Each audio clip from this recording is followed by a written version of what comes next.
So what's next for Baker Mayfield in 2021? Because there's a lot of people that have solely focused in on the defense just because there's been so much time and so much resources spent on reloading that defense that was so bad last year. That defense sucked. Like, I don't think we really actually realize how bad it was, but man, just rewatching some of the highlights and stuff and some of the game film, holy crap, did they suck. So Andrew Berry did a phenomenal job this offseason. I think that's clear.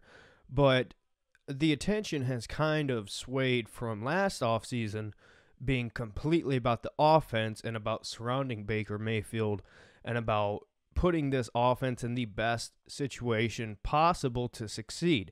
Hiring Kevin Stefanski was step one to that problem, and they have certainly figured it out, given the fact that they have put at least 98% of their time into the defensive side of the ball. That tells you all you need to know about how effective they were last offseason when it comes to fixing the offensive side of the ball. But as far as 2021, what is next? Because while so many people are forgetting about how loaded the Browns' offense is, people are also forgetting the fact that Baker Mayfield had a really good year. Okay? He did.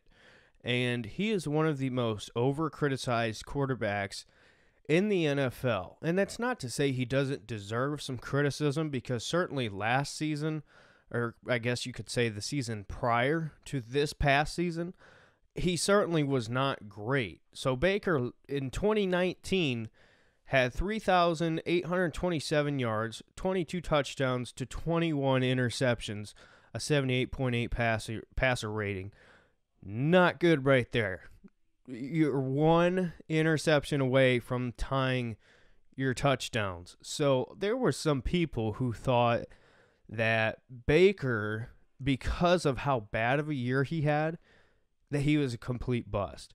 So in 2018, Baker's rookie year, Baker threw for 3,725 yards. He had, I read that wrong, holy crap, I almost said 75 touchdowns. I was reading career. He had 27 touchdowns to 14 interceptions, a passer rating of 93.7. So, yeah, for those of you who wondered what just happened there, I'm looking at these stats from 2020, 2019, and 2018, and I was reading 2018, and at the touchdown bar there, I read 75. That is wrong. That's his career. If he threw 75 touchdowns in one season, he's the greatest quarterback of all time. But obviously that didn't happen. So anyway, I'm just an idiot. So Baker had a great rookie year and then followed it up in 2019 with such a disappointing year that everybody thought, all right, well, here we go. It's a Browns thing. You know, they look promising and there's so much hype, and then there's the letdown.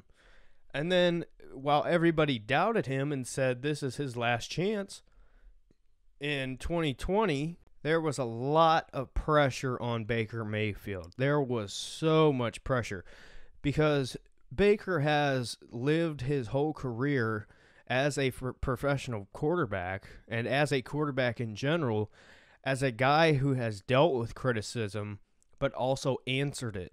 And when you play a certain way and you play with an edge, if you don't back up what you're talking about, you're going to get shut up real quick. And that was the message heading into 2020. And Baker finished up 2020 with 3,563 yards, 26 touchdowns, 8 interceptions, 95.9 passer rating. So you look at the prior year, 22 touchdowns, 21 interceptions, to 26 touchdowns and only 8 interceptions. This is the Kevin Stefanski factor. Now, what I want to talk about here is, yes, that's a huge improvement. And Baker did start off the season pretty slow. The Ravens game was extremely disappointing. And I took it as, here we go again. And not that it was permanent, not that it was going to be a long-term thing, but just the fact that you come out and he had some wide open passes and some just simple stuff that he was just not clicking with. And it was clear that it was a mental thing. His eyes were in the right place, his feet were in the right place. He just wasn't doing it. There was that mental block there. And I think that was confidence. I think Baker had to get his confidence back, and he did that. So when the Browns played the Bengals, OBJ gets hurt and early in the game. Baker started that game off horribly. I believe it was 0 of 5 passing with 1 interception. Just horrible. And that was the one game. I've never, ever recorded a game. I've never, ever not watched a Browns game like live as it's happening, especially recently. Now, obviously, I don't mean all time, but I mean like in the past 2-3 years, I've watched every single game live. And this game, I wasn't able to watch it. I had a family thing. So I got all my news from Twitter, and I also had a friend who was there, and I also had a friend who is a Bengals fan who was watching it, so he was kind of keeping me updated. And this was during the height of the Case Keenum starter debate, which was ridiculous from the start. I understand there were some people who really believed in that, and sure, I understand your reasons why, especially at the time. But that was just a dumb thing to say. That, it wasn't going to happen. But anyway, so OBJ gets hurt. And I've long talked about this OBJ debate. And I know people write it off and everything. And people laugh at you for even bringing it up. But it's worth talking about.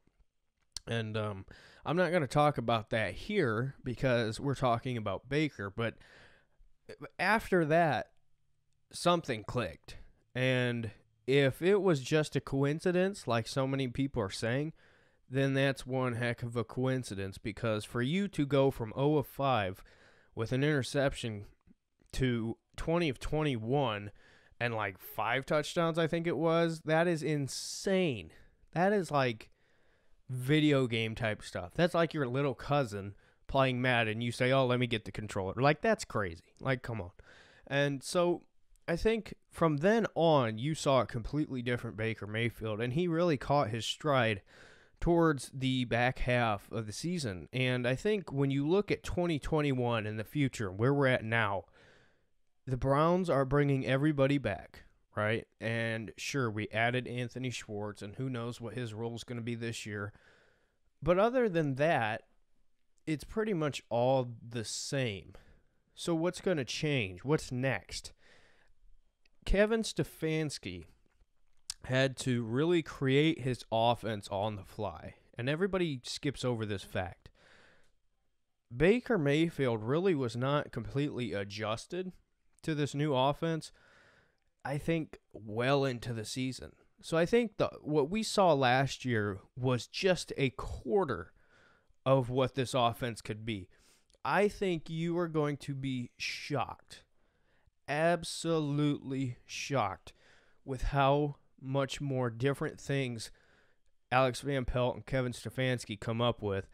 And I think Baker in particular is primed and ready to have the best season of his career as a starting quarterback. Now, what does that mean? I think you're looking at now keep in mind with the extra games, some of these numbers are going to be a little bit different. But, you look at these numbers, Baker's been consistently passing around 3,500 plus. I think this year, given the extra game, I think you're going to see him probably, I'm going to say about 37, 3,700 something. I'm going to say Baker gets into the 30s with his touchdowns. I think he's going to get probably early 30s, probably 31, 32 touchdowns. And I think his interceptions are going to stay at the same level. Baker cut his interceptions well over in half. I mean, you go from 22 touchdowns, 21 interceptions to 26 and 8 interceptions. That's incredible. And I think Baker this year is going to be able to execute so much more. I think they really had to strategize this scheme and how they're going to execute it based off of Baker. And I think that really hindered the Browns because they couldn't really open everything up, right? They couldn't get into everything they wanted to. And I think now that Baker has caught his stride, has got his confidence back, and is playing at a super high level, I think he's going to be a legitimate MVP caliber quarterback next year. I think he's going to solidify his spot as a top 10 quarterback. And I think everybody's going to say, oh, well, look around Baker Mayfield. But here's the reality. And I'm going to talk about this later. But if Sam Darnold had done what Baker Mayfield has done in his career, people would be bowing down and acting like he's the greatest quarterback of all time. And I know what you say. Well, Sam Darnold hasn't had everything Baker has had. Yes, you're correct. But you know what? When they came into the league, they both came into very bad situations. Baker Mayfield took over a team that was 0-16 and then 1-15 the year before. 7-8-1, and he didn't start for 3 games. You could have had a winning season his first year. That's not crazy to say. And yeah, the next year was a complete disappointment. But I think that was more a organizational failure of Baker Mayfield. They should have been the adults in the room. They should have made the decisions, but no, they let their young quarterback try to steer the direction of the team. And that doesn't work. You have to have leadership. And now that the boat's been steered back in the right direction, we're on the right path. We're getting to our destination. And when you look at what the Browns are going to be able to do in 2021, Odell Beckham Jr. coming back is going to be an interesting one to see here. Because I've talked about this a few times. Baker now has got to get over his OBJ fascination. It's so obvious when they play. He's just so locked in on number 13, it's not even funny. I mean, it is funny because it's embarrassing, but Baker has got to realize this is his team. And if he wants to be successful, he needs to get the ball to the open man and not force it all the time. And now that the Browns open up with the Kansas City Chiefs, I don't know if OBJ is going to be playing in that game. I assumed he was, but I've heard conflicting reports. It's going to be interesting because let's say Baker starts off just like he ended, on fire, playing like the number 1 overall pick. And what happens if, by week 3, let's say, just throwing out a number, OBJ comes back and stuff doesn't look good? I don't know. I think there could be a situation like that, but this team could, I think, is a legitimate Super Bowl contender. And OBJ, if it can work, can really take this team to the next level. Like, I feel like we can go toe-to-toe with anybody in the NFL right now. Like, I think we are that talented. But if 13-6 can get on the same page, the sky's not the limit. As Jadeveon Clowney said, people have been on the moon. And I think for the Browns, that's where you want to go. Your window right now for your absolute peak is this year and next year. After that, you're looking at contracts. You're going to have to start paying people. You're going to have to figure things out. And the great teams figure it out. Kansas City keeps everything together and, is able to keep guys rotating but keep their core together, if you get what I'm saying there. And I think that's where the Browns are at. they're coming into the last year, or the last 2 years, I guess you could say, of this core with as much talent as they have around them. And for Baker, it's now or never. And I think it starts with his coaching staff. Take the leash off. Let Baker be the number 1 overall pick. Let Baker be the Heisman Trophy winner. Go back to the Sooner Slinger days. Let him just go out there and sling the ball around. And I think Baker Mayfield can shut up some of these people who don't know what they're talking about, who just assume based on what people tell them. So what? He's 6'1", 6 foot, not the biggest, not the most athletic, not the most talented, but he's a fighter. Cleveland's a fighting city, and this team is set and ready to fight right now with anybody and everybody who wants to. But it starts up front. It starts with 6. Everything's there. You couldn't ask for a better situation. Everything is there. Can he take that next step? I think he can. I've been a long-time believer of Baker Mayfield. I said to my boss the night of the draft, I don't think they will, but they should take Baker Mayfield. And now, obviously, we can look back and we can talk about it. And sure, Josh Allen, even though I still think Baker long-term will be better than Josh Allen, and I know, oh my gosh, that's so controversial. Who cares?